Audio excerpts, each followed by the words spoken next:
This is Seraph, the final boss of Monster Train 1. And here he is again 5 years later as the final boss of Monster Train 2, but looking a little bit different. So, what happened? Well, there's a pretty sad story here, and I had my part in telling it with no words, just a bunch of notes. Let's talk about how I made the song Seraph Aeternus.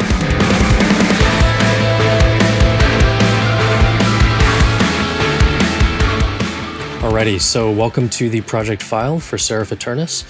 This is a pretty big track. There's a lot of stuff going on in here, so I will do my best to get through it as efficiently as possible. But before I do that, I want to jump into a little bit of the storytelling that's going on here. This is a track that I do think of as sort of a chronological. The sections are sort of chronologically ordered. Fair warning, there's a little bit of spoilers going on here, so if you have not finished the game yet, be forewarned. After Monster Train 1, Seraph was beaten by the forces of hell and sought power from these beings called the Titans, who are sort of the main antagonists of Monster Train 2.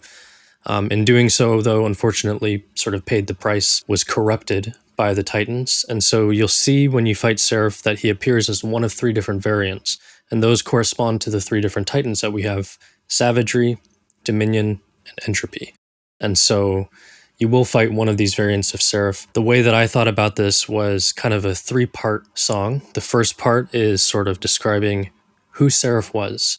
I wanted to bring back the main theme from the first game, maybe a little bit more energetically, a little bit more upbeat. The second portion of this is about kind of the corruption. It gets very cosmic and a little crazy and proggy, and that's sort of the tragedy, I guess, that happens. It's more about who Seraph became. And the final part of this is sort of like, what now, right? So as the player, it's sort of like this almost anime-esque determination of, well, now we got to take this guy down, you know, for our own sake, and I guess for his as well. All right, so the first part of the song, Who Seraph Was, the best way that I could think to tell this part of the story was by bringing back Seraph the Traitor, which is the theme that plays during his fight in Monster Train 1.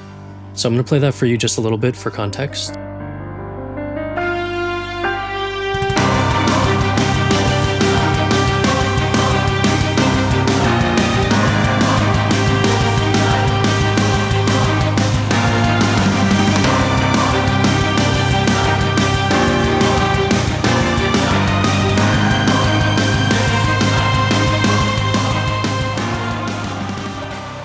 And here's how we brought back that theme for Monster Train 2.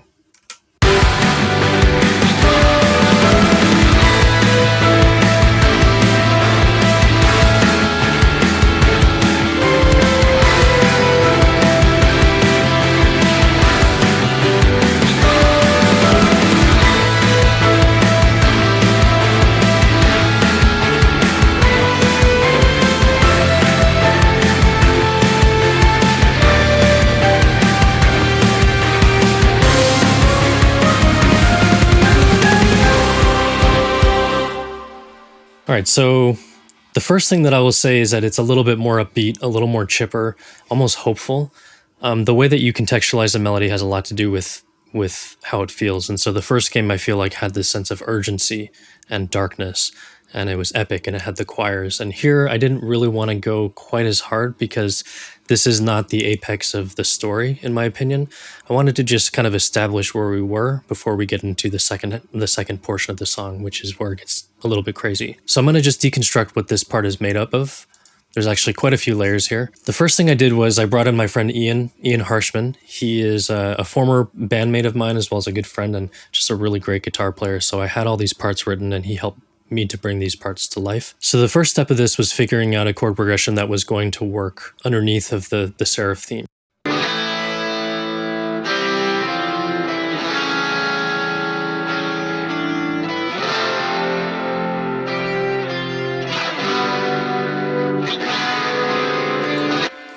Then I added in these guitar octaves, which I recorded myself.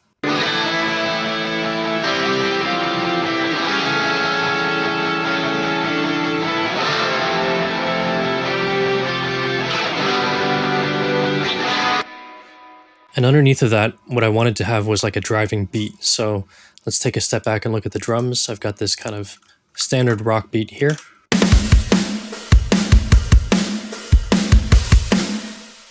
And added in these spacey drums. This is a drum loop, which kind of helped to add some width and a little bit of space to the whole thing.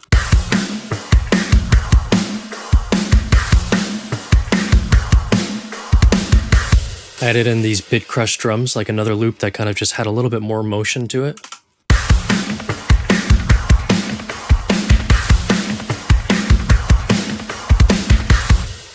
Then you've got the bass layer.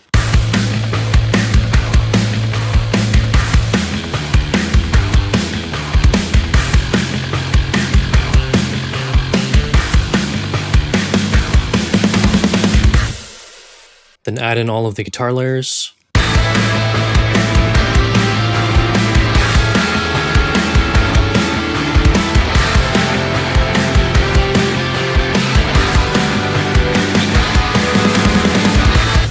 It's almost like an alternative rock song, to be honest. It has this kind of cool, collected kind of bit to it, and it's just a little bit more energetic and a little more hopeful than I think the original song was. Another little layer that we've got underneath of here are these spiccato quartets, as well as full section spiccatos, strings playing underneath.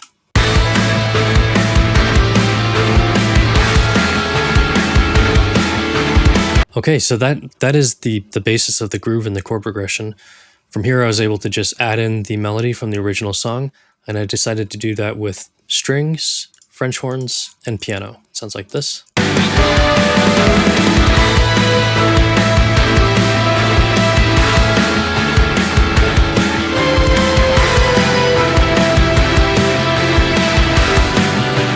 Cool. I'm going to play you the entire thing from the intro just so we get a sense of where we started, and I'll take you through to the beginning of the second section.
Cool.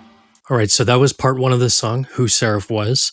We're about to start the second portion of this song, which is What Seraph Has Become. And this is where things start to get really crazy.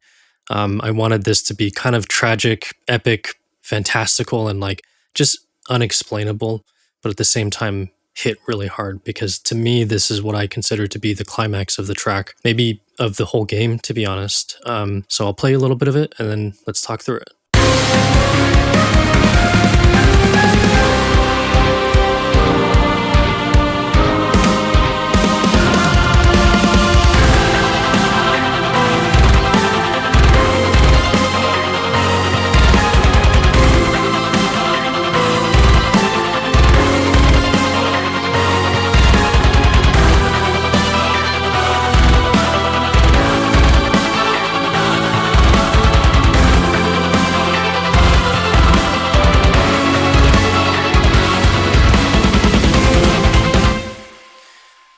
Alrighty, so there's a lot going on here. Let's break it down piece by piece. So with this transition, I'm not going to say a whole lot about this other than I just needed to connect the initial chord progression to this new chord progression that I wrote. But I brought back the choir here because the choir, it just felt like it was an integral part of Monster Train 1. It was in Seraph's theme as well as a lot of other things, and I just really wanted to use it more sparingly in Monster Train 2. This seemed like this was the moment, so...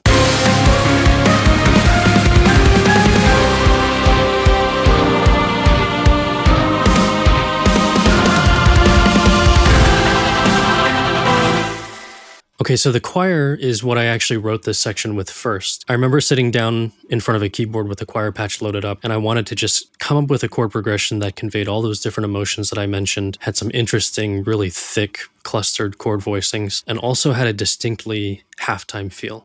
Because we had just come from the kind of more upbeat, like do-da-ba, do-da-ba, do-da-ba. So I think I wanted to have a halftime section here just to convey a sense of weight. And the other thing that's nice about halftime is that it leaves you a lot of options of where to go next, which I'll talk about in a little bit. But here's what the choir chord progression sounded like. I believe this is actually the original MIDI from that session, doubled up with the piano.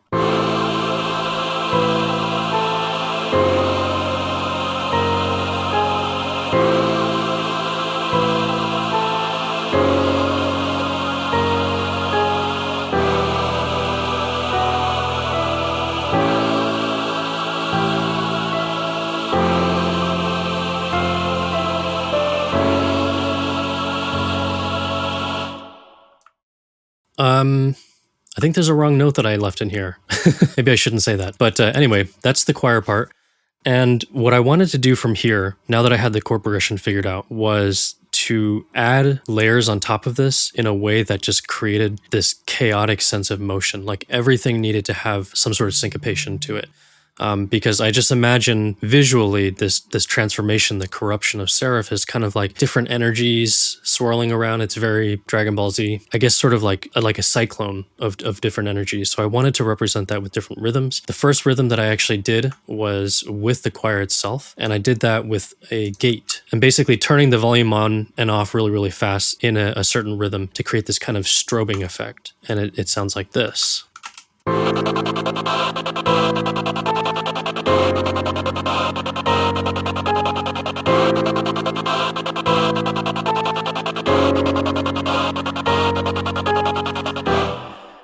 Pretty cool. So basically just creating a little bit of like a stuttering strobing effect by opening and closing the volume for the choir itself. Okay, so that is kind of the first syncopated rhythm that I've got going on here. The second rhythm, and maybe the most important one because it is the most prominent one, is carried by the drums, as well as the guitar and the bass. And this is almost like metalcore little bursts of notes, just tiny little pockets of notes.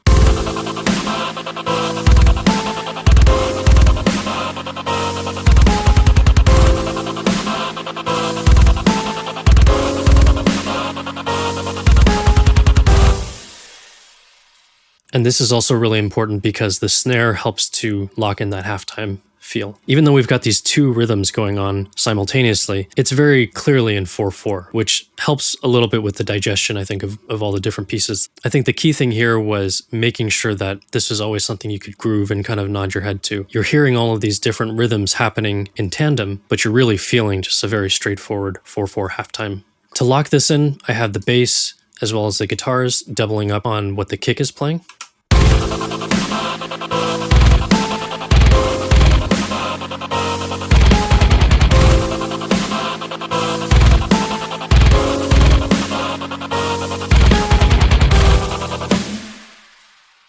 All right, the last and final thing that I wanted to have here, rhythmically speaking, were these arpeggios that were just kind of going up and down like little roller coasters on top of the chords. This is where I brought in my friend Ian to help play the guitar parts, as well as the string quartets. So you've got this spiccato quartet, as well as the spiccatos on the full strings playing this.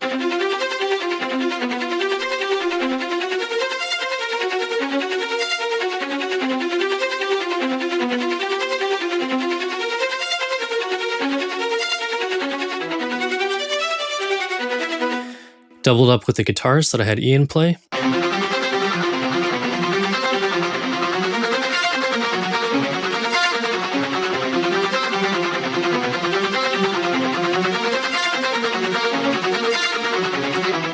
And pair that up with the two other rhythms that I had previously discussed, the gated choir, as well as the drums, the bass, the guitars.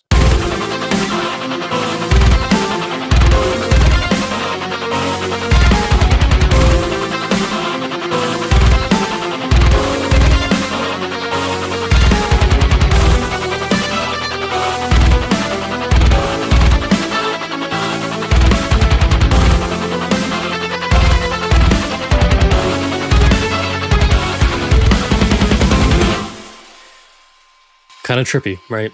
The cool thing about the arpeggios is that I think they add that kind of cosmic, unknowable, unexplainable kind of element to it. I'm going to play the whole thing all together now. This is with the additional choir that I added on top just to kind of reinforce the melody, doubled up with the strings, and all three of those rhythms playing underneath.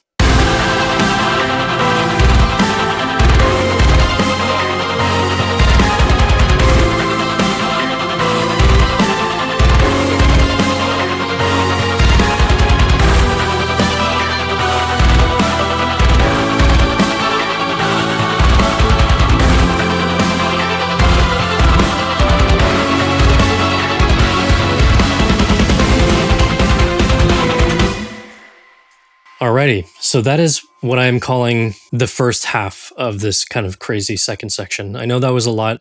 The second half will go a lot quicker, I promise. Basically, what I wanted to do here was just take that 4/4 feeling that we had and turn it upside down. So essentially what I've got going on here is a brand new rhythm that's being carried by the drums, first and foremost. And it's a rhythm that's in 15/16. It's a pattern that kind of repeats in 15/16. So it's kind of polyrhythmic, but I promise it's not as complex as it sounds. It's basically a rhythm that is just shy of 4/4 by 1/16 note, and then it kind of loops back around. So you kind of get this offsetting feeling to it. So this is the way that the drums were playing before, a straight 4/4 with halftime feel.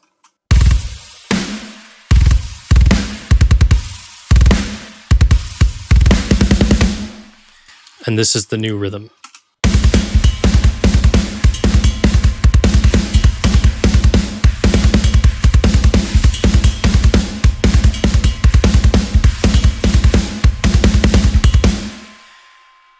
Now, instead of trying to create many different rhythms that were happening simultaneously, like with the previous section, this is actually a lot simpler than that, whereas I have everything doubling down on this new rhythm that's in 15/16. So you hear that the bass, the guitars, they're all playing this.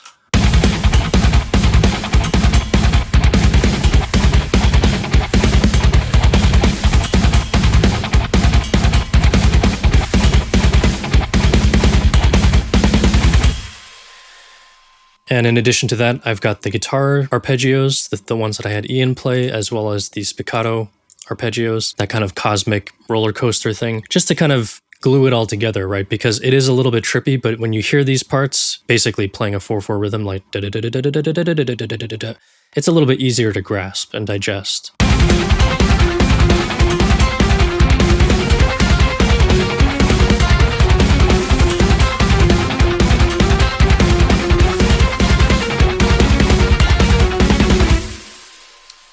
The last little bit that I did here was to take the gated choir, the first rhythm that I had mentioned in the previous section, and just make sure that it was gating in the exact same rhythm as everything else. So we've got the gated choir going like this.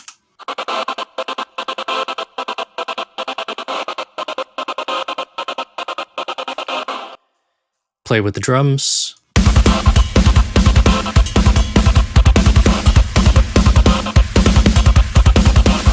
Play with the bass, the guitars.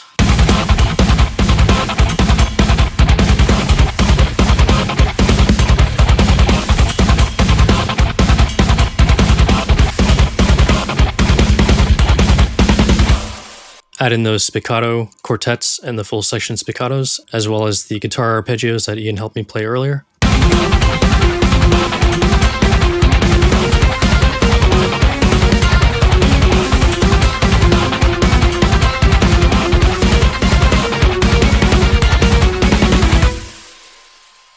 And suddenly, this section that sounds like it should be complicated is actually quite easy to digest because everything is kind of hammering it home. So you really do feel it. And that's really the thing that I wanted to do here, was to give this sense that it was getting crazier, but not actually more difficult to feel, if that makes sense. So I'll just play you a little bit of the section before as it goes into this proggier section.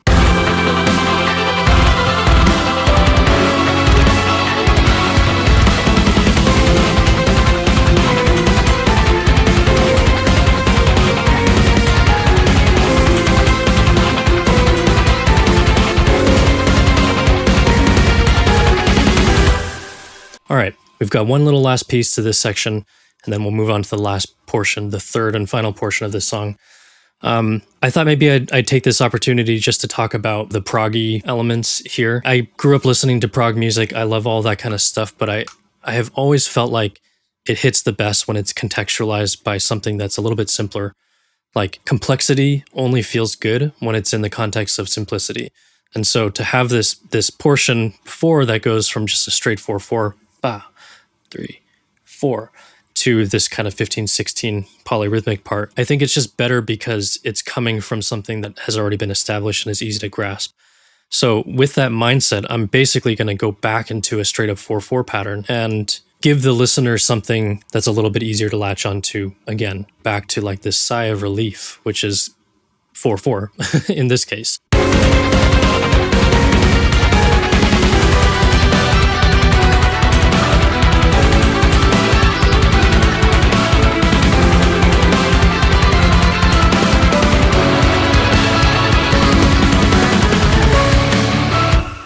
You know, the drums essentially going back to the 4/4 like I mentioned.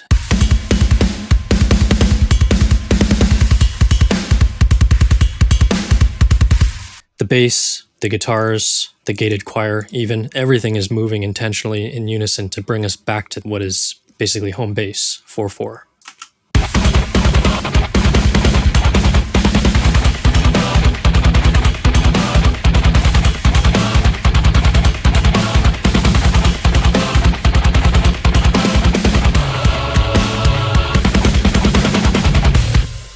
Fully harmonized guitars. This is a second part.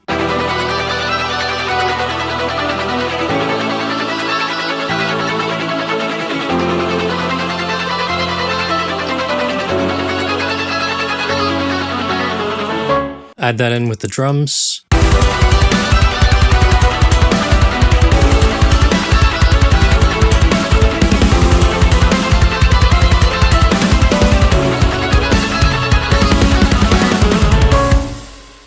Add in the bass as well as rhythm guitars.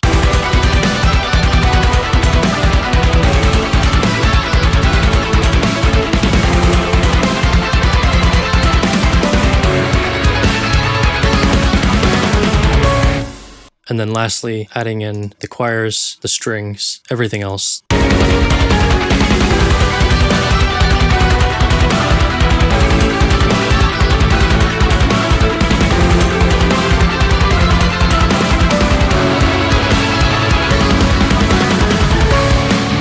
All right, that was a lot, I realize. I'm gonna just play this entire B section from the transition. Maybe I'll play a little bit of the A section just so you can hear. It still should read like one giant ramp. It's kind of really supposed to be felt like it's one large arc.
Alrighty, so that is the first two sections of the song. The first section being who Seraph was, the second one being the sort of chaotic what he's become. The third section is so what now? It's really a straightforward anime-inspired song of determination at this point. Going back to the 4/4, going back to the not the halftime feel, but just kind of the standard time, and really focusing more on the melody. So we've got this drum part, which goes back to a very, very basic groove.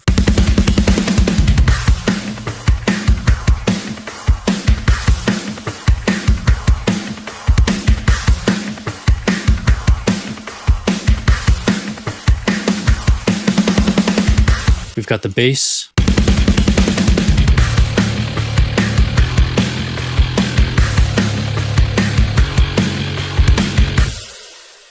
We have all of the guitars.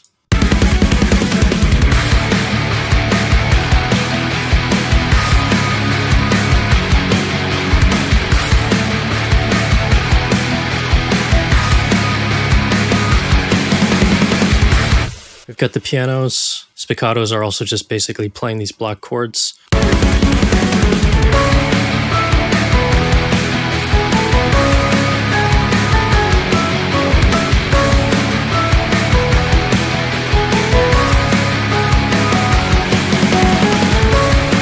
The piano here, I forgot to mention, is really carrying the first melody. It's just a very hopeful, very anime kind of feeling. I did have an opportunity here in the negative space between the melodies to kind of bring in Seraph's original melodic motif again with the strings and the French horns.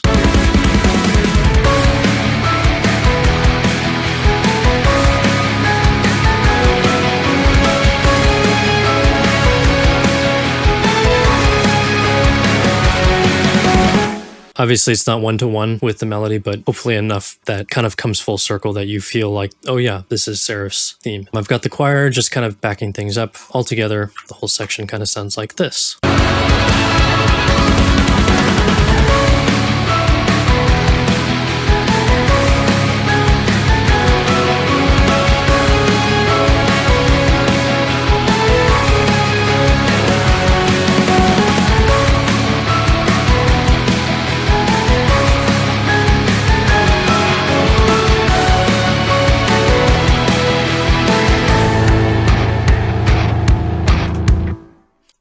Alrighty, and that is how we loop back to the beginning with those double stops.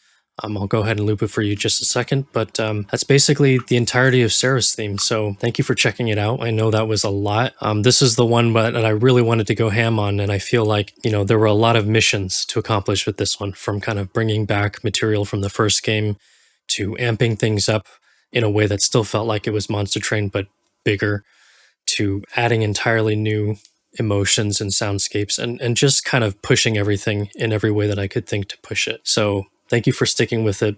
I hope to see you in the next one. Take care.